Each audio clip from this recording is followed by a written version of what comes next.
thế giới quanh ta nè.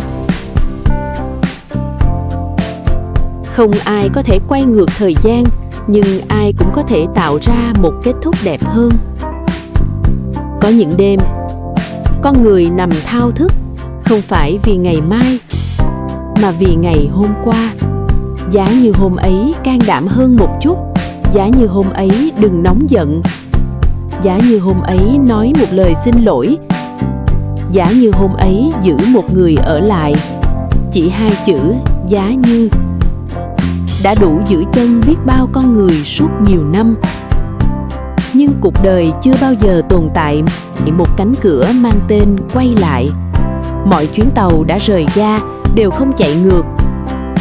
Mọi mùa hè đã đi qua đều không trở lại như cũ. Mọi tuổi trẻ đã đánh mất đều chỉ còn nằm trong ký ức. Có những người dành cả hiện tại để tiếc nuối quá khứ, đến mức đánh mất luôn cả tương lai. Họ nhớ từng sai lầm, nhớ từng lần thất bại, nhớ từng câu nói làm tổn thương người khác, nhớ từng cơ hội đã bỏ lỡ. Mỗi ngày đều tự trách mình. Nếu khi ấy khác đi thì bây giờ có lẽ mọi chuyện đã khác. Nhưng sự thật là không một suy nghĩ nào có thể thay đổi điều đã xảy ra. Nước mắt không làm thời gian quay ngược, hối hận cũng không thể xóa đi quá khứ. Điều duy nhất có thể thay đổi là những gì bắt đầu từ hôm nay. Có một người đàn ông, sau hơn 20 năm làm một công việc mình không yêu thích, ông mới nhận ra điều khiến mình mệt mỏi không phải là công việc, mà là cảm giác mỗi ngày đều đang sống thay cho người khác. Ông đã ngoài 50. Bạn bè đều nói muộn rồi, ở tuổi này còn thay đổi làm gì. Ông chỉ cười. Nếu hôm nay không bắt đầu, 10 năm nữa mình sẽ lại tiếc nuối thêm một lần nữa. Ông học lại từ đầu, chậm hơn người trẻ, vất vả hơn người trẻ. Nhưng lần đầu tiên sau nhiều năm, ông thấy mình thật sự sống. Có người hỏi, tuổi nào là đẹp nhất để bắt đầu? Câu trả lời là tuổi mà mình còn dám bước tiếp. Bởi cuộc đời không bao giờ đóng cửa với những người còn muốn thay đổi. Chỉ có chính con người tự khóa mình lại bằng nỗi sợ. Có người sợ thất bại lần nữa, có người sợ người khác cười chê, có người sợ bắt đầu quá muộn, có người sợ mình không đủ giỏi. Rồi cứ thế họ đứng yên, ngày này qua ngày khác, năm này qua năm khác. Đến khi nhìn lại, điều khiến họ hối tiếc nhất không phải là đã từng thất bại, mà là chưa từng dám thử. Có một hạt giống rơi xuống mảnh đất khô cằn. Nó nằm đó rất lâu, chờ một cơn mưa. Có người nhìn thấy, lắc đầu. Mảnh đất này không thể mọc cây. Nhưng rồi một ngày, mưa đến, hạt giống nảy mầm. Nhiều năm sau, chính nơi ấy lại trở thành một cây cổ thụ. Con người cũng giống như hạt giống, không phải lúc nào cũng gặp đúng thời điểm, nhưng chỉ cần không từ bỏ, sẽ luôn có một mùa cho mình. Đừng vì một lần vấp ngã mà tin rằng mình không thể đi tiếp. Một đứa trẻ muốn biết đi, phải ngã rất nhiều lần. Không ai cười khi một đứa trẻ tập đi rồi ngã, bởi ai cũng hiểu đó là điều bình thường. Vậy tại sao người lớn lại sợ thất bại đến như vậy?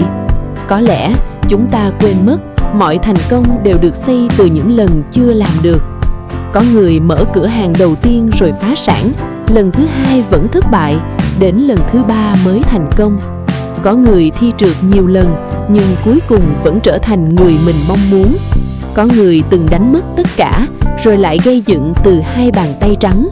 Không phải vì họ may mắn hơn, mà vì họ không để quá khứ quyết định phần đời còn lại. Điều đáng sợ nhất không phải là từng sai, mà là để một sai lầm nhỏ điều khiển cả cuộc đời. Một quyển sách có thể có vài chương buồn, nhưng không ai vì một chương buồn mà xé bỏ cả cuốn.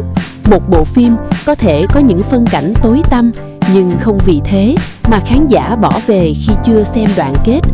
Cuộc đời cũng vậy, hôm nay chỉ là một chương, không phải toàn bộ câu chuyện. Có những người chỉ vì một lần yêu sai mà không dám yêu thêm nữa, chỉ vì một lần kinh doanh thất bại mà không dám bắt đầu, chỉ vì một lần bị từ chối mà nghĩ mình không đủ tốt. Thật ra, điều làm con người đau nhất không phải là thất bại, mà là niềm tin bị đánh mất. Nhưng niềm tin không ai lấy đi được nếu chính mình không buông nó xuống. Mỗi buổi sáng, mặt trời vẫn mọc, không phải vì hôm qua hoàn hảo, mà vì hôm nay là một cơ hội mới.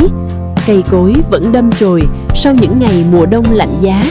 Dòng sông vẫn chảy sau những cơn mưa lớn. Thiên nhiên chưa bao giờ sống bằng quá khứ, chỉ có con người thường tự nhốt mình trong những điều đã qua. Đừng hỏi nếu ngày ấy khác đi thì hôm nay sẽ thế nào. Hãy hỏi nếu hôm nay bắt đầu thì 1 năm nữa mình sẽ ở đâu. Đừng tiếc tuổi trẻ đã qua, hãy làm cho những năm tháng còn lại đáng nhớ hơn. Đừng tiếc những người đã rời đi, hãy học cách trở thành một người tốt hơn từ những cuộc chia ly ấy. Đừng tiếc những cơ hội đã mất, hãy chuẩn bị để không bỏ lỡ cơ hội tiếp theo. Cuộc đời rất công bằng, nó không trả lại ngày hôm qua, nhưng luôn trao cho mỗi người một ngày hôm nay. 24 giờ, không hơn không kém. Người khác dùng 24 giờ để thay đổi cuộc đời, có người lại dùng 24 giờ để tiếp nối điều không thể thay đổi. Sự khác biệt không nằm ở thời gian mà nằm ở lựa chọn. Có thể hôm nay vẫn còn rất nhiều khó khăn, vẫn còn rất nhiều điều dang dở, vẫn còn rất nhiều vết thương chưa lành, nhưng chỉ cần còn bước tiếp thì câu chuyện vẫn chưa kết thúc. Không ai có quyền viết sẵn số phận của một con người ngoại trừ chính họ. Quá khứ có thể đầy những dấu chấm, nhưng tương lai vẫn còn rất nhiều trang giấy trắng. Điều đẹp nhất của cuộc đời không phải là chưa từng sai, mà là sau mỗi lần sai vẫn đủ can đảm để bắt đầu lại bằng một phiên bản trưởng thành hơn.